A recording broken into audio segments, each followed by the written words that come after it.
አንድ ጊዜ እንዳታሳልፉት እየሰማችሁ ነው። ቅዱስ አርሳኒዮስ ከዕለታት አንድ ቀን ከባህር ዳርቻ ቁጭ ብሎ እያለ ተመስጦ መጣበትና አንድ ሰው ውሃ ከባህር ላይ እየጠለቀ በእንስራ ይጨምራል። ከባህር ይጠልቃል ወደ እንስራ እና የሚገርመው ነገር ግን እንስራው ነዳላ ወይም ቀዳዳ ስለሆነ ውሃው ሊሞላለት አልቻለም። እና አርሳኒዮስ አየና ይህ ሰውዬ ጅል ነው እንዴ እንስራውን አያየው ብሎ አለ። እዛ መልአከ እግዚአብሔር ምን አለው? ና የባሰ ላሳይህ ብሎ ጎተት አድርጎ ይዞት ሄደ። ሁለተኛ ሰው ደግሞ እንጨት የሚፈልጥ ሰው ነው። እንጨት ይፈልጣል፣ ይደረድራል፣ ይፈልጣል፣ ይደረድራል፣ ይፈልጣል፣ ይደረድራል። ፈልጦ ከደረደረ በኋላ አነሳዋለሁ ብሎ ሲል ይከብደዋል። ሲከብደው እንደገና እየፈለጠ መጨመር ጀመረ። ተቃራኒ ነገር ማለት መቀነስ ነው አይደል የነበረበት? ጨመረ። እንዴ መቀነስ ሲገባው እንዴት ይጨምራል ብሎ አሁንም ገረመው ቅዱስ አርሳኒዮስ። ና የባሰ ላሳይህ አለና ደግሞ ሁለት ሰዎች ግንድ ተሸክመዋል። ግንድ ሰው ሲሸከም አይታችሁ ከሆነ ፊትና ኋላ ሆኖ ነው አይደለ ግንድ የሚያዝ። እነዚህ ግን እንደ በሬ ቀንበር ጎንና ጎን ሆኖ ነው የያዙት ግንዱን። ከዛ በኋላ በጣም በፍጥነት በፉክክር ነው የሚሄዱ። በሩ ላይ ሲደርሱ ሁለቱም መግባት ስለፈለጉ በፉክክር መግባት አልቻሉም። አጋድሞ ነው የያዙት። አንዱን ቢያስቀድሙ መግባት ይችሉ ነበር።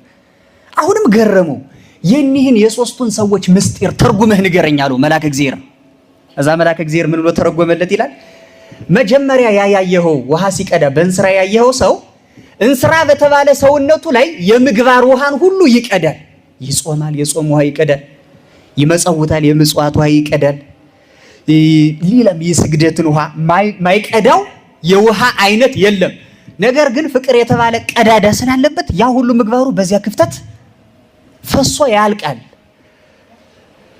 100 ስግደት እንዲሁ እሺ ስግደት ሲባዛ እሺ ጾም ሲባዛ እሺ ምጽዋት ሲባዛ በዜሮ ፍቅር ስንት ነው የሚመጣ? እግዚአብሔር ደምሮ ነው አባስቶ ነው የሚከፍለን። በእርግጥ በካልኩሌሽን አይከፍልም። ግን እስኪ ቆይ አሁን 100 ብር ብትሰጡ ስንት አድርጎ ነው የሚሰጣችሁ? ካልኩሌሽን የለም። ምሳሌውን ነው የምፈልገው። እየሰማችሁ ነው? 100 ብር ብትመጸውቱ ስንት አድርጎ ነው የሚሰጣችሁ? 100 እጥፍ ዋጋ በመንግስተ ሰማያት ያገኛል አይደለም? እጥፍ ማለት ማለት ነው ብዜት ማለት ነው። ስለዚህ በማባዛት ነው ማለት ነው። ገብቷችኋል አይደለ? እና አሁን 100 እሺ 100 ስግደት ሲደመር 100 ጾም ሲደመር 100 ምናምን ሲደመር ከሆነ ሲባዛ በዜሮ ፍቅር ከሆነ ማን ነው ሲደመር በዜሮ ፍቅር ከሆነ ችግር የለውም። በመደመር ሂሳብ ከሆነ አብዝቶ ስለሆነ ጌታ የሚሰጥ በማባዛት ስለሆነ ፍቅር ዜሮ ከሆነ ያን ሁሉ ምን ያደርገዋል? በዜሮ የተባዛ እንዲህ ከመሆን እግዚአብሔር ይሰውር። በአናታችን እስክንተከል ሰግደን አስባችሁታል? ፍቅር ዜሮ ሆኖ በዜሮ ሲባዛ እና በጣም ከባድ ነገር ነው። የዚያ ምሳሌ ነው አሉ። እሺ ሁለተኛ እንጨት ሲፈልጥ የነበረው ሰውዬስ አሉ። እሱማ ኃጢአት የሚሰሩ ሰዎች ምሳሌ ነው። ያ ኃጢአትን እንጨት ይፈልጣል፣ ይደረድራል፣ ይፈልጣል፣ ይደረድራል፣ ይፈልጣል፣ ይደረድራል። ከዚያ ያንን ተሸክሜ ወደ ንስሐ አባቴ እሄዳለሁ ብሎ ሲያስብ አይ ነገ አገኛቸዋለሁ፣ ከነገ ወዲያ አገኛቸዋለሁ፣ ስራ ይበዛብኛል፣ አባ ማንን ልያዝ እያለ ሲያማርጥ ቀን ሲቀጥር ምን ሲል አሁንም እኮ ኃጢአት መስራቱን ይተዋል። አንድ ቀን በጨመረ ቁጥር ተጨማሪ እንጨት ነው የሚደረድር። ተጨማሪ ኃጢአት እየሰራ የኃጢአቱን ቁጥር የሚጨምር ሰው ምሳሌ ነው አሉ። ሁለተኛ እንጨት አጋድሞ የያዙትስ አሉ።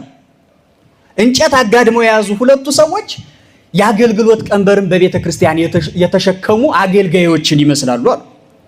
ሁለቱም እንጨቱን ቀንበሩን ተሸክመውታል። ከባድ ቀንበር ተሸክመዋል። እየተጓዙም ነው ወደ ቦታው።